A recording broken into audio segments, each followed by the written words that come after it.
बेलापुर गांव में इंद्र कुमार नाम का एक वैज्ञानिक रहता था। उसका पूरा जीवन खोज और आविष्कार में ही बीता, पर उसने अपनी जिंदगी में जो सबसे बड़ा आविष्कार किया था उसके बारे में किसी को नहीं बताया था।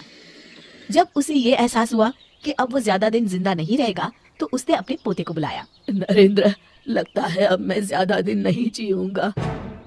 आप आए दिन इतनी सीरियसली बात क्यों करते हैं दादाजी?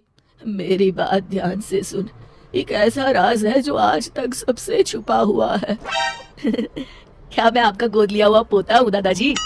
अरे नहीं नालायक, मेरा एक ऐसा आविष्कार है जो सबके सामने आ जाए तो तहलका मचा दे।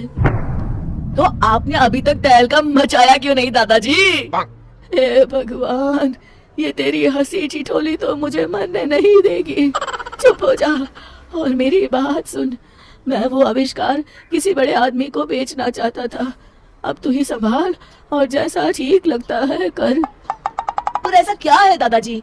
और आप कहीं नहीं जा रहे हैं? हाँ, मैंने समय में यात्रा करने वाली एक टाइम मशीन बनाई है जिसमें बैठकर कोई भी इंसान भविष्य काल और भूतकाल में जा सकता है।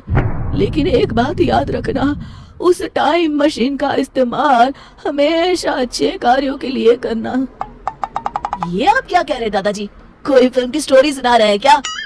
ये ले तहखाने की चाबी और ये मशीन की चाबी। इसे 3 बार आगे पीछे करने से मशीन चालू हो जाएगी। आप क्या बात कर रहे हैं दादाजी? नरेंद्र तुरंत वहां से भाग जाता है और अपने सबसे भरोसेमंद दोस्त बिल्लू को बुला कर लाता है। उसे लेकर तहखाने में जाता है। दोनों दोस्त सामने खड़ी मशीन को देखकर दंग रह जाते हैं।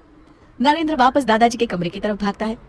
देखता है कि इंद्र कुमार सुकून की नींद सोए हुए हैं, जैसे दिल से कोई बोझ हल्का हो गया हो। वो उन्हें उठाता है, पर वो तो इस दुनिया से जा चुके होते हैं। नरेंद्र दुखी हो जाता है। कुछ दिनों बाद, अरे यार, मुझे लगता है कि तेरे दादाजी मरते मरते तेरे साथ मजाक कर गए। भला इसमें बैठकर हम लोग समय यात्रा कैसे कर सकते हैं?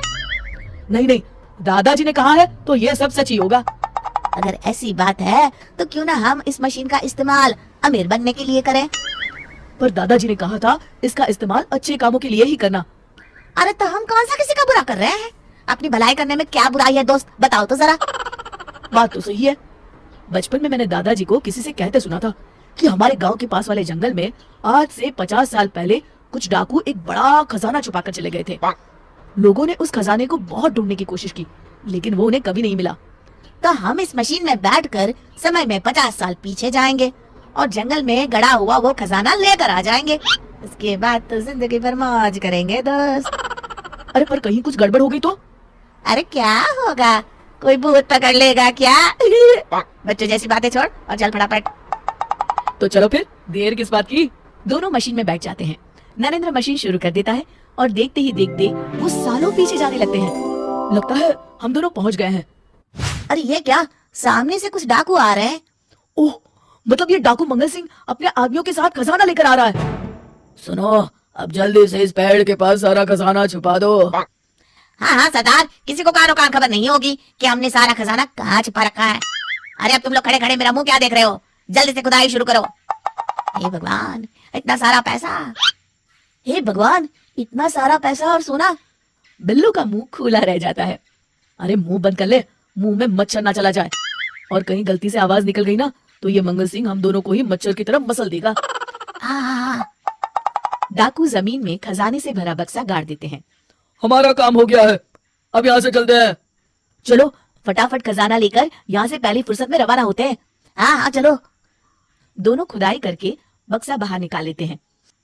अरे भाई, ये बक्सा तो बहुत भारी है, लगता है हमारी आने वाली कई पीढ़ी बैठ कर खाएगी। तभी नरेंद्र कुछ सोचता है और घबरा जाता है। अरे क्या हुआ भाई, तेरे चेहरे का रंग क्यों बदल गया?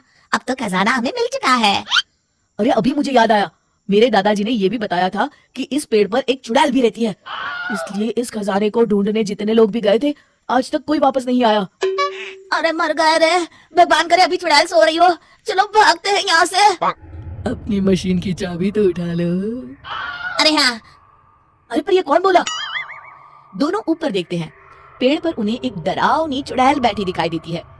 देखिए चुड़ैल जी, मैंने तो अभी तक शादी भी नहीं की है, मैं तो बेकार में लालच में पड़ गया। एक काम करते हैं, फिर इससे कर लेते हैं, खुश।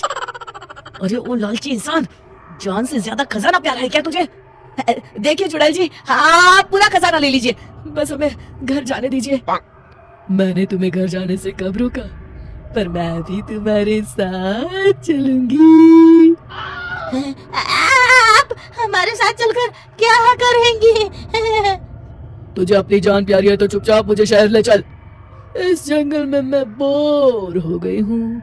मैं भी देखना चाहती हूँ कि 50 साल के बाद की दुनिया कैसी है। आप तो काफी शौकीन चुड़ैल मालूम होती है, पर क्या है ना, इस मशीन में सिर्फ 2 ही लोग बैठ सकते हैं। तो तुम मशीन चलाओ, मैं बैठती हूँ और इस बिल्लू को यहीं शेर और भालू के डिनर के लिए छोड़ जाते हैं। मैंने किसी का क्या बिगाड़ा है? थोड़ा एडजस्ट करके तीनों बैठ जाते हैं।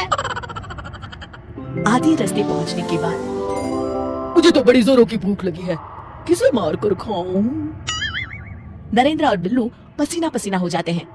क्या ये दोनों वापस घर पहुंच पाएंगे, या ये चुड़ैल किसी को मार के अपनी भूख मिटाएगी? ये जानेंगे इस कहानी के अगले भाग में।